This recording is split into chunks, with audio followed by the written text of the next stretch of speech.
Grab your cup. I want to talk about emotions because emotions, as human beings, we get a whole range of emotions. It's really what makes a wonderful life experience, right? We love the good ones. We love when we're feeling in love, when we're happy, when we feel peaceful, all of those really nurturing and connecting emotions.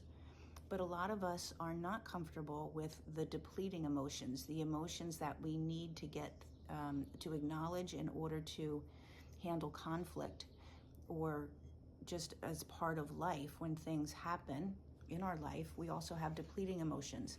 And if you're not comfortable at regulating your emotions, if you haven't built that muscle, it affects your relationships, because all relationships have those good emotions, but also have the ones that show up that are going to, go into whether we're resolving our conflicts well or whether we're just fighting. The ability to regulate yourself emotionally is going to show up. Are you constantly in a power struggle? What are the dynamics of the relationships that you're in? So I'm going to go through 6 common patterns. If we're not in the practice of regulating our emotions, then these are the 6 most common practices that show up for people, especially in their relationships. And here's the thing. How you learn to be in a relationship happened when you were very, very young. So what was happening in your house growing up, how your parents did their emotions with each other, how they were with you, did you hear things like, just suck it up and get through, stiff upper lip, or children are seen and not heard. We don't want to hear about what you are feeling. What's important is what we're doing as the adults. You just need to go along for the ride because you're the kid here in the household. Whatever it is, however that showed up, that's going to be in place in your adult relationships 100% until you address it. Especially your romantic partnerships, the people that you've chosen to be as a couple with. It's going to show up until you learn how to emotionally regulate yourself. So these are the 6 common ways that people will not handle their emotions or have a different way rather than the more healthy way. And I want you to think about yourself, your life, personally, and how you are in relationships. And is this an issue? So the first one is somebody who avoids emotions. There could be a big thing under the rug. We sweep it under the rug. We don't talk about it. They keep themselves very, very busy. So if they're busy all the time, they don't have to really acknowledge what they're feeling. They also will avoid, if you just directly ask them, they'll avoid even answering at all, or the answer will be a deflection. So they're avoiding within the relationship, and they're avoiding within themselves what they're feeling and what to do about that. The second one is somebody who uses external things to change their internal state, their emotional state. So using things like alcohol or drugs, sex, food, shopping, exercise. Those things can change the biochemistry of how you're feeling. So some of them give you like a hit of dopamine. You buy something for yourself and it's like, oh, I feel like I just took care of myself because I bought myself this.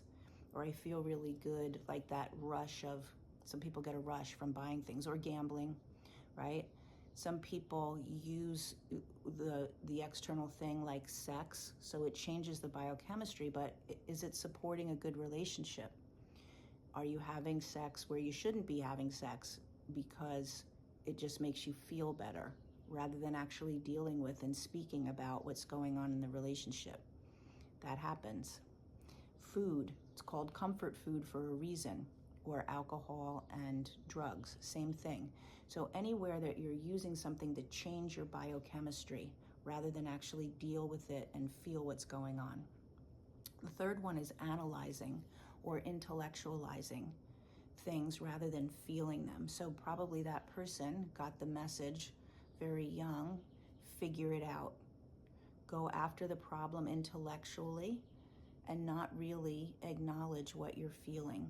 Emotions were not valued, but intellect was. And sometimes that just causes a disconnect, like you can't really connect with someone who's only ever up in their head, right? Okay, the next one is being an empath. That's somebody who is always focused on the other people around them. And being an empath or being empathic is not a bad thing. But when we do it to the point of ignoring our own emotions, it's kind of like the avoidant as well. If I stay so busy, I don't have to deal with how I'm feeling. If I stay focused on how other people are feeling, then I don't need to look at my own. So I'm not being responsible for my emotions, just everyone else's. Okay? The next one is somebody who blames. That person is always using words like, they make me feel so guilty. Oh, he pushes my buttons. He drives me crazy. They're not being responsible that we are in charge of our own emotions. No one, no matter what they do, is making us feel anything. We feel the way that we feel because there are emotions.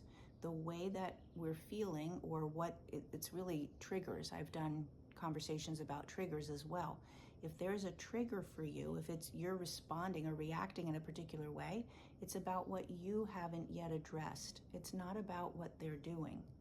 They're doing what they're doing.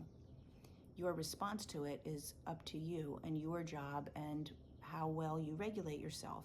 So blaming someone, putting the responsibility on other people, is a really common way that people just don't regulate their own emotions and don't actually process them. It's all everybody else's fault. And the last one of the 6 is somatizing. Somatic means in your body, and that's someone who does not process their emotions but shoves them down. So they might also be an avoidant. They might also be very empathic, but for their own emotions, they shove them down, and the emotion stays in the body. Emotions are energy in motion, so that energy stays in the body if it's not felt and acknowledged and dealt with. That can cause chronic pain. So if you have pain in your body that you don't attribute to, I had a car accident, so of course there's pain in my body. You can't really attribute it, it's just pain.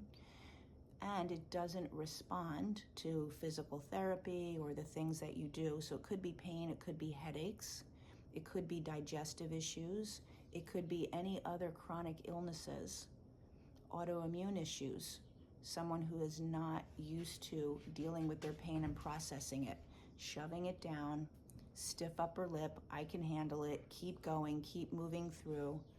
Any of the chronic health issues are going to have an element of that if you're willing to take a look.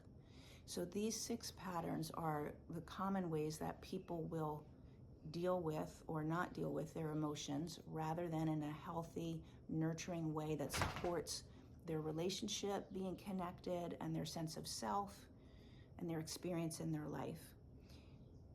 Freeing yourself from these patterns requires like a dismantling of where did they come from? How did that start?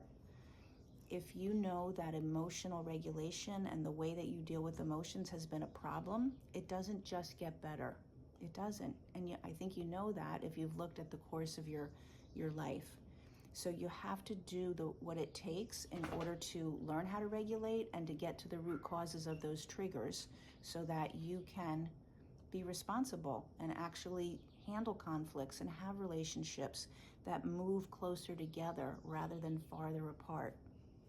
Set Yourself Free is starting this week. We're going to close the enrollment this week. So if you want to have a conversation about that, this is a very doable 12-week program with coaching to unravel those patterns. And emotions are just one of the things that you'll get a handle on. So if you're interested, put freedom in the comments and I'll make sure that we connect so that you can get your questions answered.